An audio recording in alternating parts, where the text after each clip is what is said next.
हे हे हा हा हा हा हो।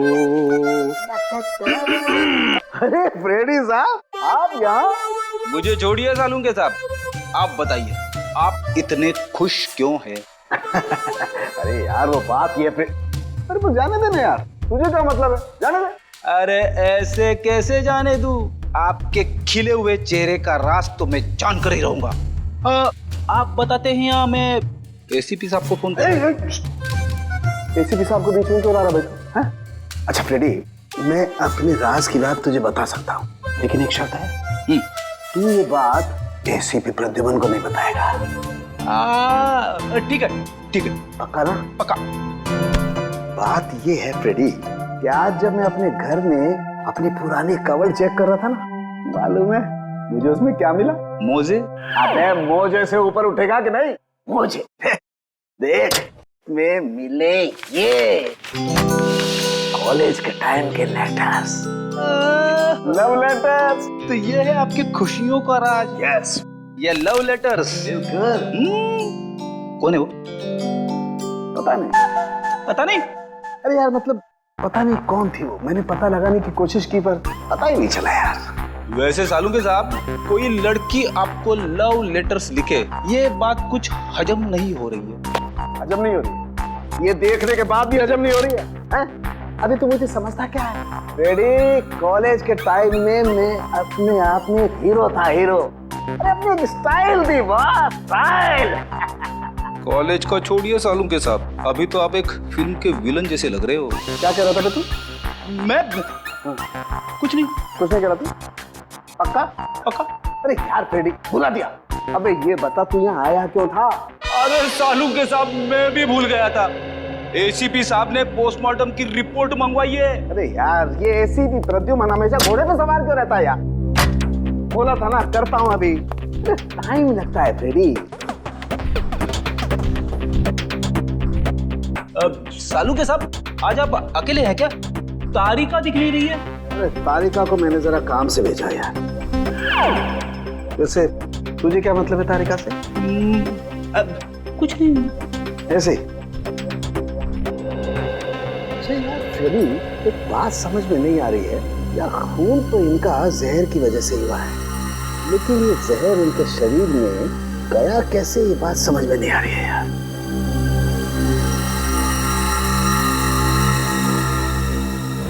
माय गॉड, ये क्या है?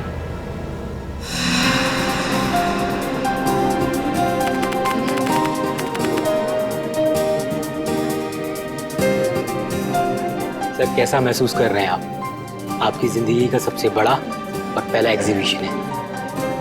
पहली चीज तो हमेशा खासी होती है, फिर वो चाहे पहला प्यार हो, पहली बारिश का एहसास हो या फिर मेरा एग्जीबिशन। और इस पे 4 चांद तो तब लगेंगे जब पीपलगढ़ की महारानी शांति देवी जी खुद मेरा एग्जीबिशन देखने आएंगी। अरे शांति देवी जी आ गई।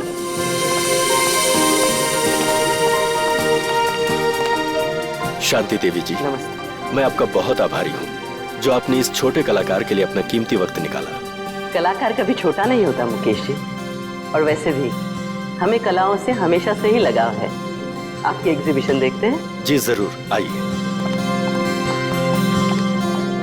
शांति देवी हाय हाय, शांति देवी हाय हाय, शांति देवी हाय हाय। हमारे खिलाफ नारे लगा रहे कि किसकी हिम्मत? वीरेंद्र जाओ उन्हें मार दो। महारानी जी, कैसी बातें कर रही हैं आप? हमारे देश में लोकतंत्र है, डेमोक्रेसी। ऐसे कोई कैसे किसी पर गोलियां चलवा सकता है? हम जानते हैं, इसीलिए अब हम यहाँ एक पल भी नहीं रुकेंगे। शांति देवी जी सुनिए तो। आपने क्या हमें यहाँ अपमानित करने के लिए बुलाया था मुकेश जी? आप फिक्र मत कीजिए, मैं उनको जाकर रोकता हूँ। इसका प्रबंध तो पहले कर लेना चाहिए था आपको। अब हम यहाँ बिल्कुल नहीं रुकेंगे। महारानी जी, आप इस तरह से नहीं जा सकती। याद है ना आपको, हमने मीडिया से वादा किया, आज आपकी प्रेस कॉन्फ्रेंस है। प्रेस कॉन्फ्रेंस कैंसिल कर दो। महारानी जी, आप ऐसा नहीं कर सकती।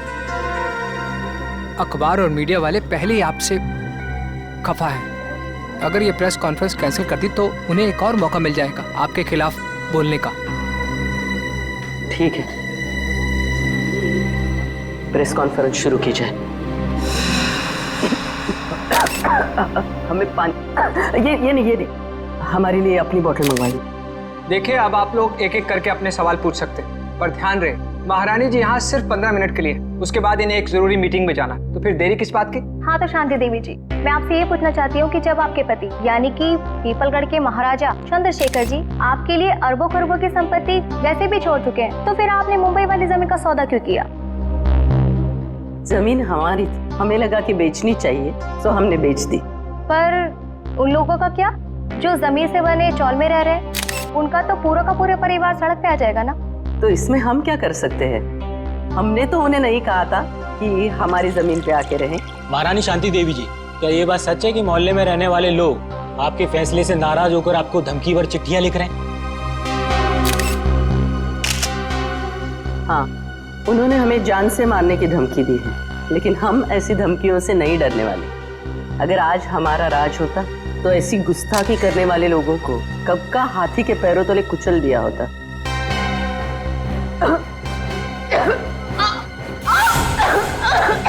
अरे महारानी जी की तबीयत खराब हो रही है, जल्दी हेलो एम्बुलेंस, जल्दी बुलाओ सिटी हॉल, जल्दी।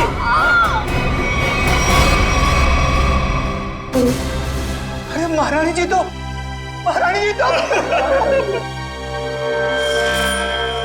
पूरा शरीर नीला पड़ गया है, मौत तो जहर से ही हुई है। मगर सर, इतनी भीड़ भाड़ वाली जगह में कोई जहर दे कैसे सकता है इन्हें?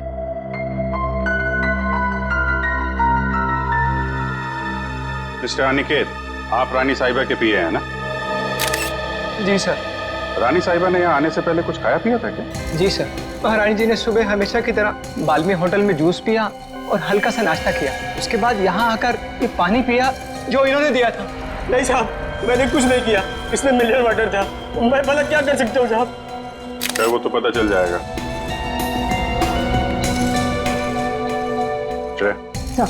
सारी चीजें फोरेंसिक लैब में भिजवा देना। आपके अलावा और कौन जानता था कि रानी साहिबा यहाँ इस फंक्शन में आने वाली? मेरे अलावा तो इस बात की खबर सिर्फ मुकेश जी को थी। अरे मुझे क्यों फंसा रहे हो सर? मैं तो एक सीधा साधा चित्रकार हूँ। मैंने तो महारानी शांति देवी को यहाँ मुख्य अतिथि के रूप में बुलाया था। भला मुझे इनका खून करके क्या फायदा होगा? आजकल जमाना पब्लिसिटी और मार्केटिंग का है। हो सकता है पब्लिसिटी के चक्कर में तुमने ये सब कुछ किया।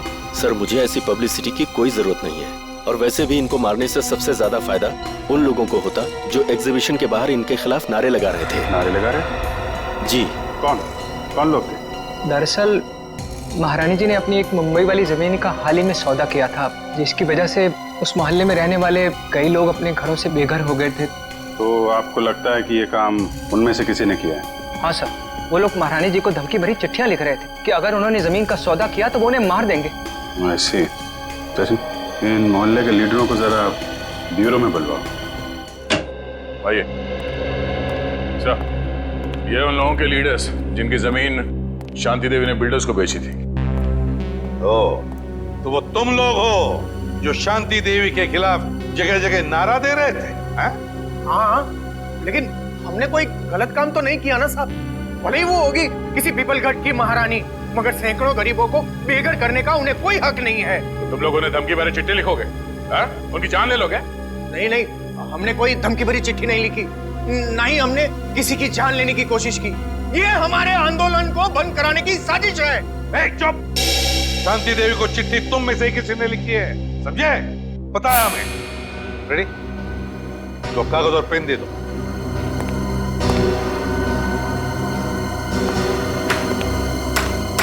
इसका हम क्या करेंगे? अपना नाम और पता लिखो। साहब, मैं तो अपना नाम भूल गया साहब। क्या? खुद का नाम भूल गए? ठीक है, मेरा नाम लिखो। फ्रेडी, 305 सुख शांति बिल्डिंग, मलाड वेस्ट। अरे मुंह क्या देख रहे हो? लिखो, मलाड वेस्ट। तुम्हें क्या हो गया? तुम भी अपना नाम भूल गए क्या? नहीं, याद है। तो लिखो। तुमने अभी तक कुछ लिखा नहीं। मैं तो अंगूठा छाप हूँ, मुझे लिखना पढ़ना नहीं आता। अच्छा, अंगूठा छाप हो? जी। सुंदर नाम है ना तुम्हारा? जी साहब। पेशे से तुम एक जर्नलिस्ट हो, बीए किया है तुमने, और कई सालों से अपने मोहल्ले में 5वीं कक्षा से लेके 10वीं तक के बच्चों को क्लासेस देते हो। ये सब बिना पढ़े लिखे किए तुमने? क्यों? जी साहब, मैंने इस कुलदीप के कहने पे किया, फंसा दिया ना मुझे। अरे अरे अरे अरे, एक मिनट। मैं बताता हूँ ये दरवाजा कैसे खुलता है। बट आ जा इधर, बता क्यों किया तुमने ये सब? हाँ बोल। हाँ, शांति देवी को धमकी भरी चिट्ठियां मैंने ही लिखवाई थी, पर मैं क्या करता? जब मैंने उन्हें अपने साथियों की तकलीफ बताई तो उल्टा उन्होंने हमारा ही अपमान कर दिया। कहने लगी कि चाल में रहने वालों से तो कीड़े मकोड़े अच्छे।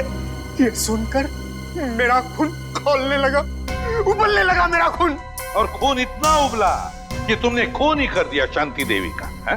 हाँ, मैंने मोहल्ले के हर एक इंसान के पास से 1,000 रुपए चंदे के नाम पर इकट्ठे किए और लक्की नाम के गुंडे को शांति देवी की सुपारी दे दी और उनको खत्म करवा दिया। मैंने सोचा शांति देवी खत्म हो जाएगी तो ये सारी समस्या ही खत्म हो जाएगी। किसी को मारकर समस्या का हल नहीं होता, समझे? ले जाओ इसे, इस लकी को ढूंढो, उठाओ इस लकी को। रेडी, ये देख। अरे बाप रे, ऐसी खतरनाक चीज मैंने फिल्मों में भी नहीं देखी।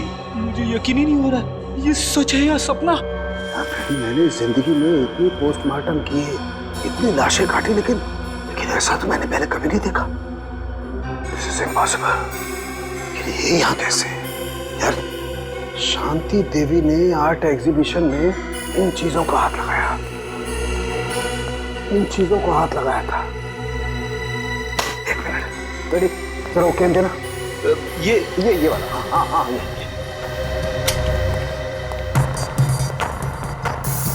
मैं एसीपी साहब को फोन करता हूँ। एसीपी साहब, जल्दी से फॉरेंसिक लैब में आइए, बहुत बड़ी गड़बड़ हो गई है। कमाल है, इसमें से तो किसी भी चीज का रंग नीला नहीं पड़ा। तो फिर ये इनके गले में आया कैसे?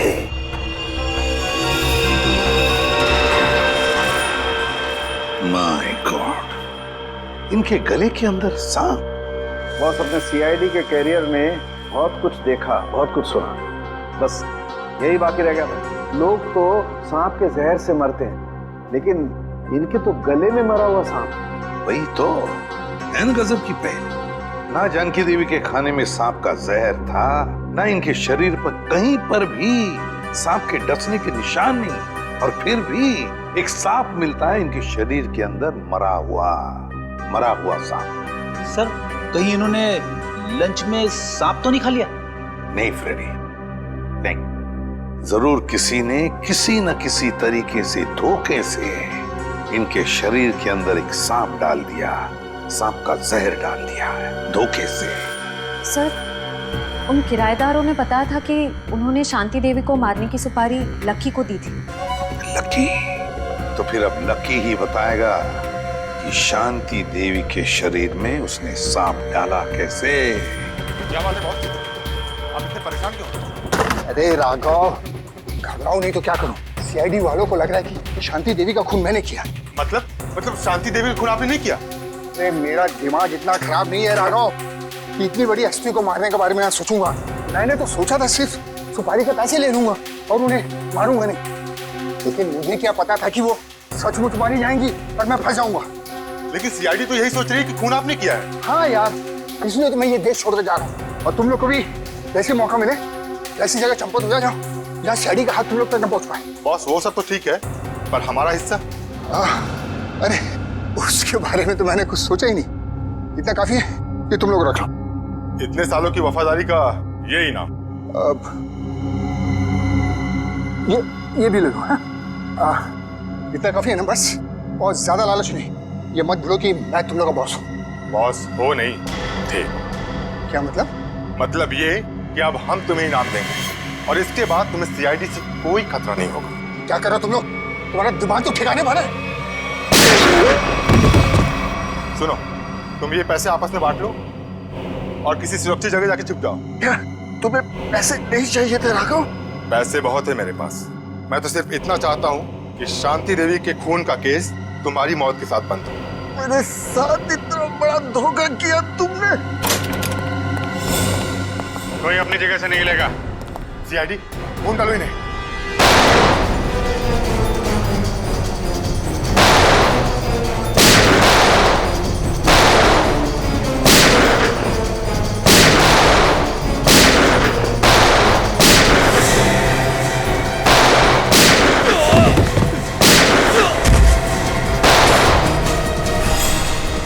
पकड़ो इसको।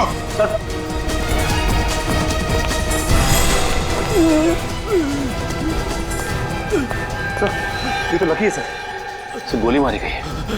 शांति देवी का खून किसने किया? तुमने? नहीं सर, मैंने नहीं।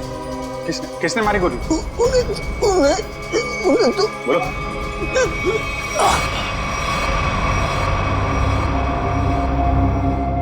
ये तो मर गया। सर लगता है शांति देवी जी के खूनी ने इसका भी खून कर दिया ताकि हमें कुछ बता ना सके। हाँ क्या वो? सर काफी कोशिश की लेकिन हाथ से निकल गया सर।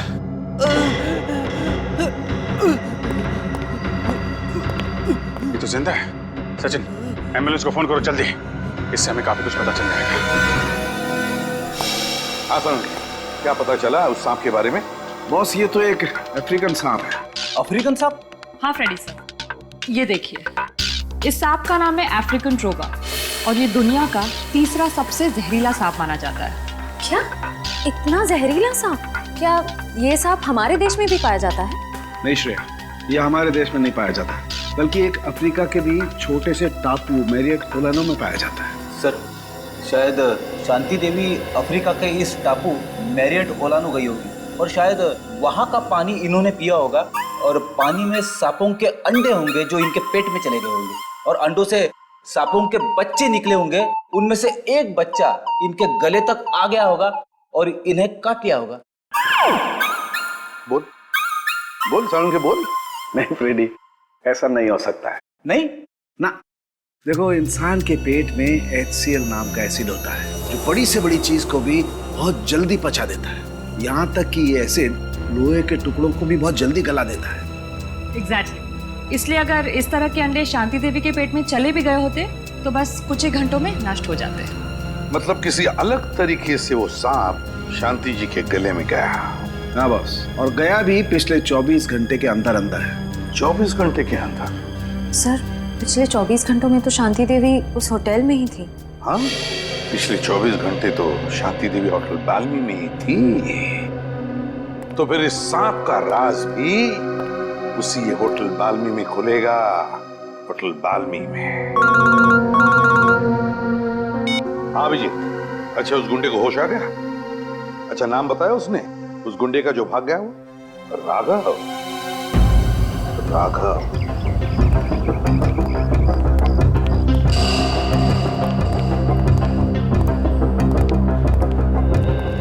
जी कहिए सर। सीआईडी कुछ गड़बड़ हुई है क्या सर? शांति देवी आपके होटल में ही ठहरी थी ना? जी हाँ सर, शांति देवी इसी होटल में ठहरी थी। बहुत बुरा हुआ उनके साथ। जी हाँ, बहुत बुरा हुआ और हमें शक है कि शांति देवी के खून में आपके होटल में से किसी एक का हाथ है। निखिल, सारे स्टाफ को इकट्ठा करो। साहब देखिए सर, गलतफहमी हुई आप। हमने साथों ने बोला जो हम में से किसी का हाथ नहीं है इसमें। पता नहीं आप लोग ऐसे क्यों कह रहे हैं। पिछले 24 घंटे से वो आपके होटल में थी। यहाँ से सीधे आर्ट एग्जीबिशन में गई और वहाँ पे उनकी मौत हो गई, है कि नहीं? जी हाँ सर, वो यहीं पे थी। इसका मतलब तो साफ है कि उनके पेट में जो सांप मिला हमें वो आपके होटल से ही आया है। अरे नहीं सर, हमारे यहाँ तो चूहा और कॉकरोच तक नहीं है, तो ये सांप कहाँ से आएगा? सांप कहाँ से आया और कैसे आया ये तो हम पता लगा ही लेंगे। आप लोग किसी को किसी पे शक है? कौन कर सकता है शांति देवी का खून? साहब मुझे तो लगता है केतन जी का हाथ है इस खून में। रमन ये क्या कह रहे हो तुम? अरे मैंने तुम्हारी पेमेंट नहीं बढ़ाई तो इसका मतलब ये कि तुम मुझे सीआईडी के केस में फंसा दोगे? पेमेंट की बात नहीं है साहब, मगर आपने शांति जी के लिए नया लॉन्ड्री वाला क्यों रखा? अरे मैं क्यों रखूंगा? मैंने किसी लॉन्ड्री वाले को नहीं रखा। एक मिनट, कोई नया लॉन्ड्री वाला आया था यहाँ? हाँ साहब, कल रात 9:30 बजे मैंने उसे शांति जी के कमरे में जाते हुए देखा था। जरा देखो, वो आदमी ये तो नहीं था? नहीं साहब, ये वो नहीं है जिसे मैंने शांति जी के कमरे में जाते हुए देखा था। इसे मैंने पार्किंग लॉट में देखा था। पार्किंग? मतलब राघव के साथ कोई और भी मिला है शांति देवी के खून में? उस आदमी ने लॉन्ड्री वाले के कॉस्ट्यूम पहन रखी थी। हाँ साहब। अपने लॉन्ड्री रूम दिखाइए। नहीं सर। ये रहा हमारा लॉन्ड्री रूम। ये पार्थो है, पिछले 5 सालों से हमारे इस होटल में काम कर रहे हैं। पार्थो ये सीआईडी वाले। सीआईडी? पार्थो, शांति देवी का खून हो गया मालूम है ना तुम्हें? साहब उस खून में मेरा कोई हाथ नहीं है साहब। अरे भाई वो सब हमें पता है कि तुमने खून नहीं किया। ये बताओ कि किसी नए लॉन्ड्री वाले को देखा क्या होटल में तुमने? हाँ साहब, एक आया था पर आज वो काम पर नहीं आया। शायद आप ही ने तो उसे काम पर रखा था साहब। पार्थो, ये कैसी बात कर रहे हो? इससे पहले मैंने किसी भी नए आदमी को अगर यहाँ पे रखा है तो सबसे पहले तुम लोगों से मिलवाया है। ना मैंने मिलवाया है और ना ही सर मैंने किसी को रखा है यहाँ पे। वो आदमी दिखता कैसा था? साहब, आदमी तो बहुत लंबा चौड़ा था, पर उतना ही आलसी। रानी साहिबा के अलावा किसी भी कमरे की चादर बदली नहीं किया साहब उसने। अच्छा, तो आपने उससे पूछा नहीं कि वो बाकी कमरों की चादरें क्यों नहीं बदल रहा? अब पूछा था साहब, अंग्रेजी में बोल रहा था और अंग्रेजी हमें आती नहीं। अंग्रेजी में पट्टी पढ़ा के निकल गया। काफी चालाक आदमी है। उस आदमी का स्केच बनवाना होगा तुमको, ठीक है? हाँ साहब। ठीक है। सांप उस आदमी ने यहीं कहीं छुपा के रखा था। साहब, मुझे सांप से बहुत डर लगता है साहब। ठीक है, ठीक है, आप लोग जरा बाहर जाइए, हमें यहाँ की तलाशी लेनी। हाँ साहब।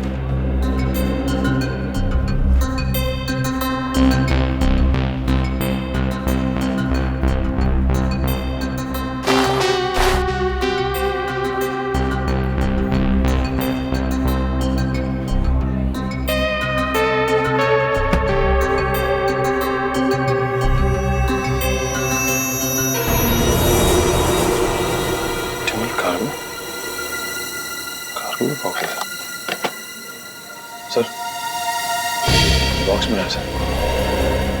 Optimal cargo? क्या लाया गया इसमें? और तो ये इस डिब्बे के बारे में जानते हो? नहीं साहब। आप जानते हैं इस डिब्बे को?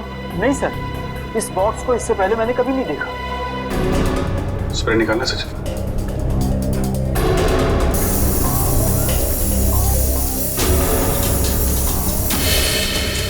नीला हो गया, मतलब वो सांप इसी डब्बे में लाया गया है। Optimal cargo. कहिए सर, कुरियर करना है आपको? हाँ, सिर्फ इंडिया में कुरियर भेजते हो या बाहर देश भी कुरियर भेजते हो? अरे सर, हर जगह, लंदन, पेरिस, चीन, जापान, यूके, यूएसए, जहाँ भी, दुनिया के हर कोने में आपका पार्सल पहुंच जाएगा। अरे वाह! और क्या क्या भेजते हैं आप कुरियर में? सब कुछ सर, जैसे किताबें, कपड़े, तस्वीर और ऑफिशियल कागजात वगैरह। और सांप? क्या? हाँ, सांप भेजते हैं आप कुरियर में? ये क्या कह रहे हैं आप? सांप भला कोई कुरियर में भेजता है क्या? अब ये तो आप ही बताओगे। हाँ? आपके कुरियर कंपनी के इस बॉक्स में सांप भेजे गए थे। ये कैसी बात कर रहे हैं आप? अच्छा, इस बॉक्स पे जो ये लेबल लिखा है, उसे पता कर सकते हैं कि ये पार्सल किसने भेजा था? ए मिस्टर, तुम होते कौन हो मुझे ऑर्डर देने वाले? हैं? सीआईडी सर, मैं आपको यकीन दिलाता हूँ कि डिब्बा तो हमारा है, लेकिन वो सांप को कुरियर हमने नहीं किया है। सर, मुझे तो कुछ गड़बड़ लग रही है। क्यों? आपको बदबू नहीं आ रही है क्या? अरे कहाँ बदबू आ रही सर? कोई बदबू नहीं आ रही है। बदबू आ तो रही है। ये क्या अंदर? अरे सर, अंदर कुछ भी नहीं है। सर अंदर कहाँ जा रहे हैं? अंदर सर जाने का। चुपचाप कोने में खड़े हो जाओ, चलो। सर, वो जो बॉक्सेस होते हैं ना, वो कुरियर के वो हैं और कुछ भी नहीं है। थोड़ी देर के लिए मुंह बंद रखोगे? बदबू यहाँ से आ रही है। खड़ी। अरे ये सर क्या हुआ? मेरा काम वाला जो 3 दिन से आ नहीं रहा है, तो कचरे जमा हो गए, उसी कचरे का बदबू है सर, और कुछ भी नहीं है। ठीक है, हम तुम्हारा कचरा साफ कर देते हैं। रेडी? जरा ये हटाओ। सर ये कुछ भी नहीं सर। सर सुनिए, सर सुनिए। रेडी? कुरियर कंपनी के आड़ में जानवरों की तस्करी करते हो तुम लोग? हाँ? अबे कहाँ भागोगे? हाँ? चल, आज मैं तेरा कुरियर भेज देता हूँ सीधे जेल में। सर मुझे माफ कर दीजिए, मुझसे बहुत बड़ी गलती हो गई। मैं आइंदा से जानवरों की तस्करी का ख्याल भी अपने दिमाग में नहीं लाऊंगा सर। चुप! इतने सारे विदेशी जानवर मिले तुम्हारे गोदाम में, हाँ? कब से तस्करी कर रहे हो ये? पिछले 5 साल से। पिछले 5 साल से? और अफ्रीकन सांप, अफ्रीकन ट्रोबा, वो कहां से लाया तुमने? किसके कहने पर मंगवाया वो? बताओ। देख, ये सिर्फ जानवरों की तस्करी का मामला नहीं है, एक आदमी का खून भी हुआ है, समझा? तेरे मुंह पे लगा हुआ ये ताला तुझे सीधे फांसी के फंदे तक ले जाएगा। बोल, जल्दी बोल। राघव ने मुझे इसके लिए 5 लाख रुपए दिए थे और अफ्रीका से ट्रोबा सांप मंगवाया था, लेकिन मुझे पता नहीं था कि वो इनका इस्तेमाल किसी की जान लेने के लिए करेगा। अच्छा, तो तुझे क्या लगा इतना खतरनाक जहरीला सांप वो जुर्म करने के लिए नहीं तो क्या अपने घर पे पालने के लिए मंगाएगा? सर मुझे माफ कर दीजिए, मुझसे बहुत बड़ी भूल हो गई। कितने सांप मंगवाए थे? सर दो सांप मंगाए थे। दो?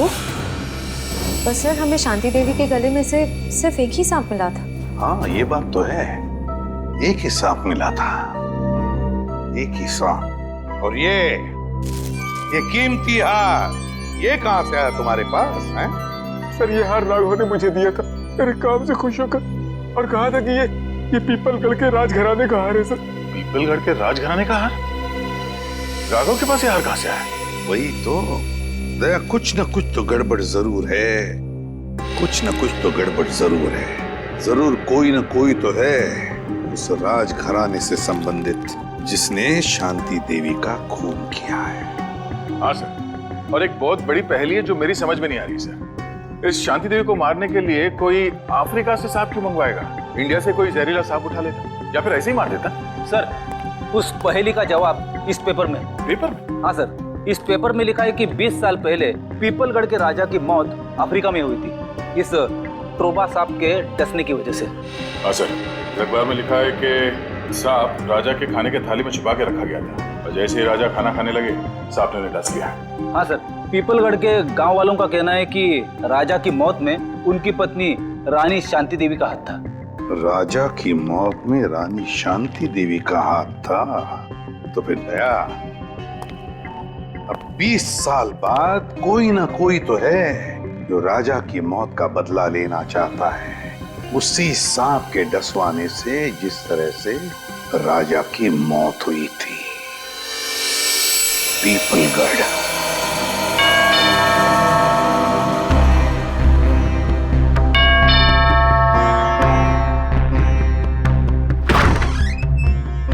आप लोग? हम लोग सीआईडी से हैं।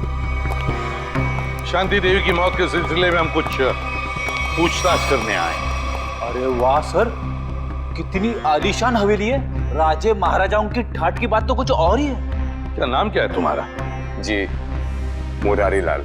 मुरारी लाल, एक बात बताओ, हमने सुना है कि राजा साहब की मौत में रानी साहिबा का कुछ हाथ था, क्या इस बात में कोई सच्चाई है? क्या लगता है तुम्हें? कुछ पक्का तो नहीं कह सकते साहब, लेकिन कहीं ना कहीं इस बात में कुछ ना कुछ सच्चाई तो जरूर है। बिना आग के धुआं नहीं उठता साहब। तुम्हारे हिसाब से यहाँ की रानी के पास कोई ठोस वजह थी राजा का खून करने की? जी हाँ साहब, राजा साहब की मौत के बाद सारी दौलत, सारी जायदाद रानी साहिबा की हो गई थी। इससे बड़ी और क्या वजह हो सकती है राजा साहब को अपने रास्ते से हटाने की? क्यों, दोनों को कोई औलाद नहीं थी क्या? नहीं साहब, इसी बात का तो दुख है कि राजा साहब के बाद इस वंश को चलाने वाला और कोई नहीं है। क्या हुआ था? सर जरा ये पेंटिंग देखिए, होटल में उस लॉन्ड्री वाले का जो स्केच बनवाया था, वो स्केच इस पेंटिंग से मिलती जुलती है सर। ये देखिए। हाँ, लगता तो वही चेहरा है, सिर्फ इस स्केच में इस दाढ़ी की कमी है। ये तो राजा साहब की तस्वीर है, इन्हें मरे हुए तो बरसों बीत गए। अगर ये राजा साहब की तस्वीर है तो फिर हो सकता है ये स्केच राजा साहब के बेटे का है। नहीं, उनकी कोई संतान नहीं थी। पता नहीं क्यों मुझे लग रहा है कि ये हमसे कुछ छुपा रहा है। अरे नहीं साहब, मैं भला आप लोगों से कुछ क्यों छुपाऊंगा? देखो मुरारी लाल, तुम कोई दूध के धुले नहीं हो। अगर यही बात होती तो तुमने अपना शक बोल के क्यों नहीं दिखाया पुलिस वालों को कि राजा साहब की मौत में शायद रानी साहब का हाथ है? साहब, हम इस हवेली के नौकर हैं। नमक खाया है हमने, जान दे देते, पर उन पर कोई आँच नहीं आने देते। तुम नमक का हक अदा करने की कोशिश तो नहीं कर रहे हो अपने राजा के बेटे को बचाने की? मैंने कहा ना, उनका कोई बेटा नहीं है। जरा महल देख लो, मैं आता हूँ अभी। हाँ सर।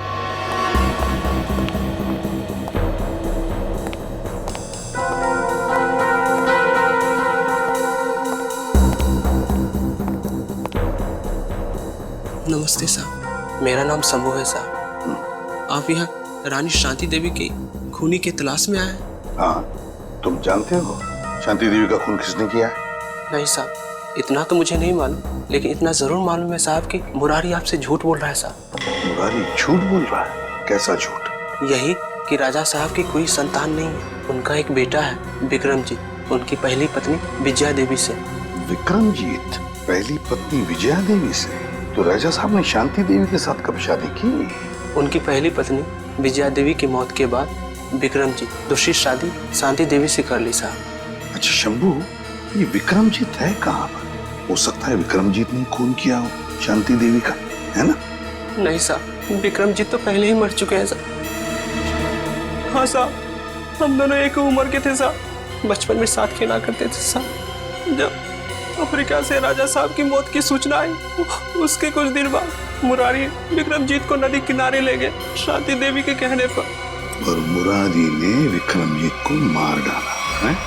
जी साहब, उसने कहानी बना दी कि विक्रमजीत खेलते खेलते नदी में डूब गया। अच्छा, तो विक्रमजीत की लाश नहीं मिली? नहीं साहब, लाश तो नहीं मिली। जरूर मुरारी ने लाश को ठिकाना लगा दिया होगा साहब। मुरारी उनका खास आदमी था साहब, उनकी हर बात मानता था साहब। अच्छा, विक्रमजीत, मुरारी लाल, शांति देवी का खास आदमी मुरारी लाल। सर, हम ऐसे वीरान होटल में क्यों रुके हैं? मैं तो कहता हूँ इस मुरारी के बच्चे को पकड़ते और वापस चलते मुंबई। और शांति देवी के खूनी का क्या? उसकी छानबीन किए बगैर वापस चले जाएंगे? तुम्हें वापस जाना है? अरे नहीं सर। सर, मुझे लगता है कि शांति देवी को मारने वाला राजा का बेटा विक्रमजीत ही है। इस मुरारी लाल ने उसे पानी में डुबो के मारने की कोशिश की होगी, पर हो सकता है वो किसी तरह से बच गया। हाँ दया, मुझे भी यही लगता है कि विक्रमजीत अभी भी जिंदा है और उसी ने शांति देवी का खून भी किया है। इस विक्रमजीत को तो हम लेकर ही जाएंगे। मगर सर, अगर विक्रमजीत वापस गांव में आया तो गांव वाले उसे पहचान लेंगे। मुझे नहीं लगता वो वापस आएगा। विक्रमजीत ने शांति देवी का खून करके अपने पिता की मौत का बदला तो ले ही लिया। बचा है मुरारी लाल। अब मुरारी लाल से हिसाब पूरा करने के लिए विक्रमजीत जरूर वापस आएगा। हम उसका इंतजार करेंगे। शंभू जी, जा दरवाजा खोल। हमेशा मुझे ही बोलते हैं। क्या? कुछ नहीं। अरे शंभू बेटा, अरे वाह वाह वाह शंभू, मजा आ गया। अरे वाह वाह वाह। अरे आप लोग कौन? अरे आपने चाचा को भूलियो। चाचा? अरे मेरे कोई चाचा नहीं। लो कर लो बात। अब आप बोलोगे कि आपका कोई चचेरा भाई भी नहीं है, यानी कि हम। अरे गुंगा भाई। अरे जब चाचा नहीं है तो चचेरा भाई कहाँ से आ गए?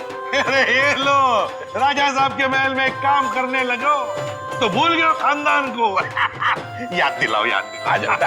अरे मैं आप लोगों के लिए चाय नाश्ता ले आता हूँ। आजा बेटा आजा। अरे आप लोग मुझे कहाँ ले जा रहे हैं? देख शंभू, घबराओ मत, हम लोग सीआईडी से हैं। तुम्हारा दोस्त विक्रमजीत वो जिंदा है। क्या? विक्रमजीत जिंदा है? धीरे से बोलो। जब तक ये विक्रमजीत मिल नहीं जाता हम लोग इसी हवेली में रहेंगे, समझा? उसने शांति देवी को मारा है और इस मुरारी लाल को मारने वो जरूर आएगा यहाँ।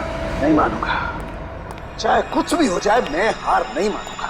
कुछ ना कुछ करके मुझे इस पहेली का हार निकालना ही पड़ेगा। मेरी बरसों की इज्जत दांव पर लगी हुई है। सर प्लीज थोड़ा आराम कर लीजिए। आप पिछले 36 घंटों से सोए नहीं है। कैसे आराम कर लो तारिका, कैसे सो जाऊं? मैं झपकी भी लगाता हूं तो ये सांप मुझे सपने में दिखाई देता है। चलिए सर, शुरू से शुरू करते हैं। हाँ, ये सांप अगर होटल से ही शांति देवी के गले में था तो फिर इसने एग्जीबिशन में आकर ही क्यों काटा इन्हें? एग्जैक्टली। इसका मतलब क्या? इसका मतलब कोई तो था तारिका, कोई तो था जो उस सांप को कंट्रोल कर रहा था कि वो सही वक्त देखकर शांति देवी पे हमला करे, जबकि उसके हिसाब से लोहा एकदम गर्म था। और एक बात सर, खूनी ने अगर इस सांप को शांति देवी के गले में तब डाला होता जब ये जाग रही थी तो ये तो बहुत हल्ला मचाती, जरूर अपने आप को बचाने की पूरी कोशिश करती। बिल्कुल कोशिश करती। इसका मतलब जब शांति देवी पे हमला हुआ, शांति देवी सो रही थी। शांति देवी सो रही थी और क्या? हाँ, और शायद गॉड। क्या सर? ओह माय गॉड, शायद ये सांप भी सो रहा था। सांप सो रहा था मतलब? मिल गया तारिका, मिल गया। मुझे इस समस्या का हल मिल गया। मुझे भी बताइए ना सर। बताता हूं। देखो तारिका, ये सांप एक रेप्टाइल है, जमीन पर रेंगने वाला जंतु। रेप्टाइल्स कोल्ड ब्लडेड एनिमल होते हैं, शीत रक्तधारी जंतु। ये मौसम के हिसाब से अपने शरीर का तापमान बदल नहीं सकते हैं, और इसलिए जब बहुत ज्यादा ठंड होती है ये सांप हाइबरनेशन में चले जाते हैं, शीत निद्रा में चले जाते हैं। ओह गॉड, इसका मतलब सर खोनी ने जानबूझकर इस सांप को ठंडी जगह पे रखा। बिल्कुल, ताकि वो हाइबरनेशन में चले जाए। यस। पर सर, अगर ये सांप भी सो रहा था और शांति देवी भी सो रही थी, तब भी अपना सवाल तो वही का वही है कि ये सांप शांति देवी के खाने की नली तक पहुंचा कैसे? खाने की नली तक पहुंचा कैसे? एक मिनट, ये सांप शांति देवी की खाने की नली तक पहुंचा कैसे तारिका? ये शायद हमें इस सांप की चमड़ी बताएगी। एक मिनट, एक मिनट।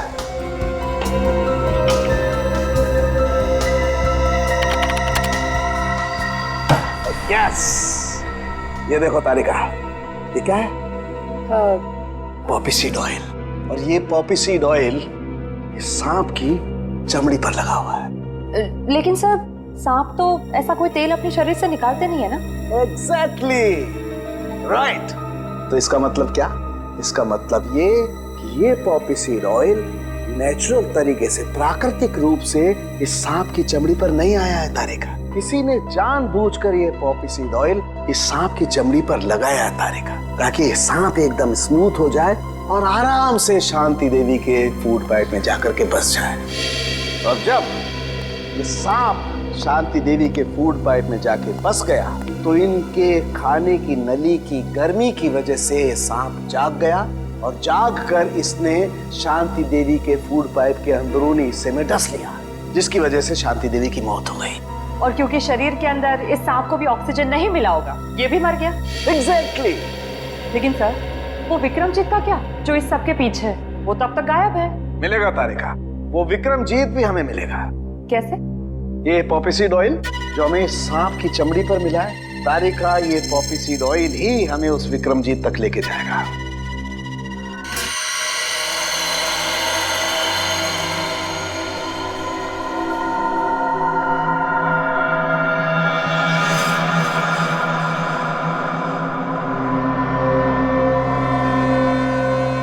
सर,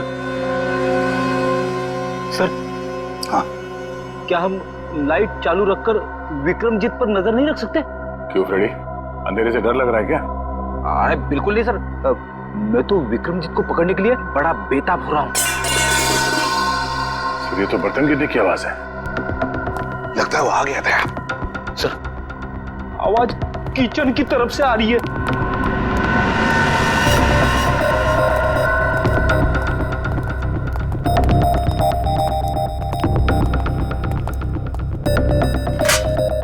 बर्तन गिरा हुआ है। बिल्ली ने गिराया होगा। नहीं फ्रेडी, बिल्ली नहीं।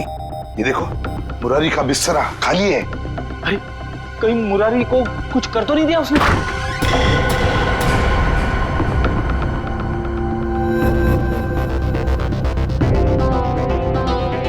सर, ये तो अकेला है। मुरारी कहाँ है? रुक जाओ, मैं तो गोली चला दूंगा।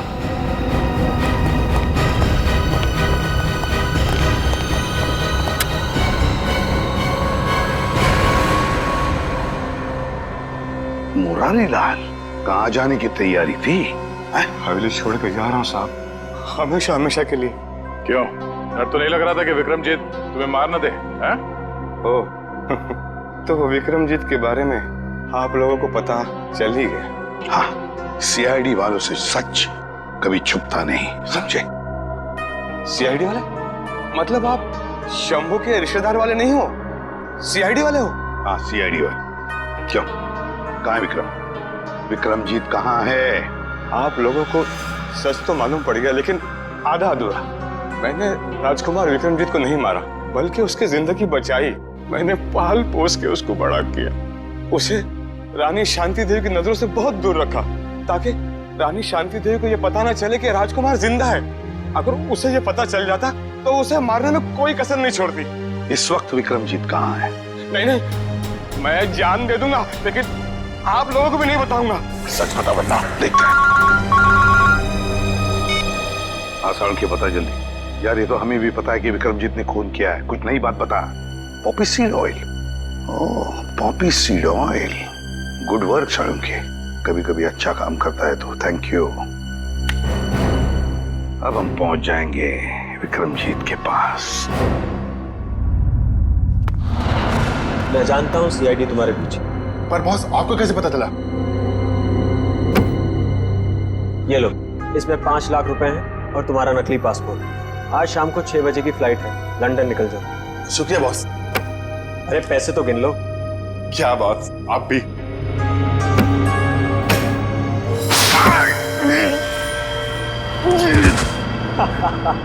तुम्हें क्या लगा मैं तुम्हें लंदन भिजवाऊंगा? अब तुम सीधा नर्क की फ्लाइट पकड़ोगे। बड़ा धोखा। इसे कहते हैं बुरे काम का बुरा नतीजा। घबराओ मत, सांप के जहर की दवाई हम अपने साथ लेकर आए हैं। मुंह खोलो। सीआईडी? हाँ सीआईडी। क्यों, हमको देख के बहुत धक्का लगा पेंटर बाबू? तुम लोगों को कैसे पता चला कि इस सब के पीछे मेरा हाथ है? क्योंकि सांप के ऊपर तुमने पॉपी सीड ऑयल छोड़ दिया था, और पॉपी सीड ऑयल का इस्तेमाल एक पेंटर के अलावा और कौन कर सकता है? अब जरा अपना असली चेहरा तो दिखाओ मुकेश उर्फ विक्रमजीत। बताओ पीपलगढ़ के राजकुमार विक्रमजीत, अपनी माँ का खून क्यों किया तुमने?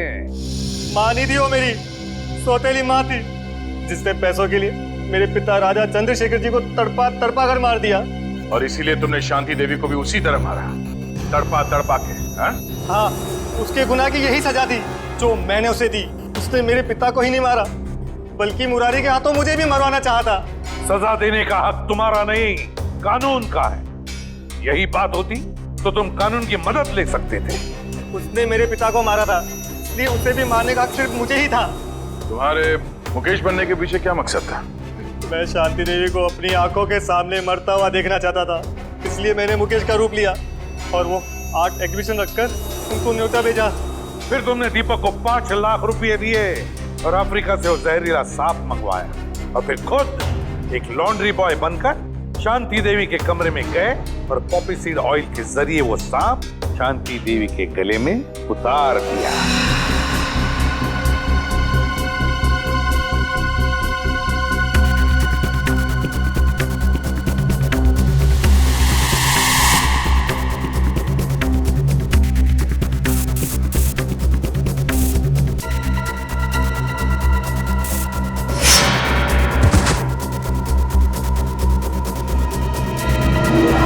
बचपन से मालूम था कि शांति देवी ने तुम्हारे पिता को मारा है, हा? तो फिर तुमने इतने सालों तक इंतजार क्यों किया और यही समय क्यों चुना शांति देवी का खून करने के लिए? क्योंकि मुझे सही समय का इंतजार था। सही समय का इंतजार, और तुम्हारा सही समय आ गया जब शांति देवी ने अपनी मुंबई की प्रॉपर्टी 300 करोड़ में बेच दी। विक्रमजीत, तुम्हें बदला नहीं चाहिए था, तुम्हें चाहिए था 300 करोड़ और वो सारी जायदाद, है ना? 300 करोड़ बहुत बड़ी रकम होती है, पर आपको ये कैसे पता चला? इस फाइल के जरिए। ये फाइल जो हमें तुम्हारे घर से मिली, इसमें है वो डीएनए रिपोर्ट, तुम्हारा डीएनए रिपोर्ट। विक्रमजीत, तुम जानते थे कि अगर इस जायदाद को कोई वारिस नहीं तो सारी जायदाद, सारा पैसा ट्रस्ट में जाएगा, और इसलिए तुमने प्लान बनाया और अपना डीएनए रिपोर्ट तैयार किया, ये साबित करने के लिए कि तुम ही इस जायदाद के असली वारिस हो। पर अफसोस, वो 300 करोड़ की लालच, वो जायदाद की लालच तुम्हें राजगद्दी पर नहीं, फांसी के फंदे पर ले जाएगी। फांसी के फंदे पर।